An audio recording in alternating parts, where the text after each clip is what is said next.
وَمِن شَرِّ غَاسِقٍ غین کو موٹا ادا کرنا ہے. غاسق سین سٹی کی طرح.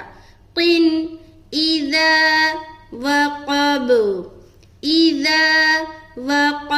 اب یہاں دیکھیے قاف کے نیچے دو زیر کی تنوین ہے. دو زیر کی تنوین کے بعد حمزہ آ گیا, لہذا یہاں پر اظہار کریں گے. غاسق اذا وقب. با کے اوپر جب اسٹاپ کریں گے تو قلقلہ کریں گے, کیونکہ با حروف قلقلہ میں سے ہے. قلقلہ صحیح طریقے سے ادا کرنا سیکھیں. بعض اوقات لوگ قلقلہ کر رہے ہوتے ہیں لیکن وہ صحیح طریقے سے نہیں کرتے.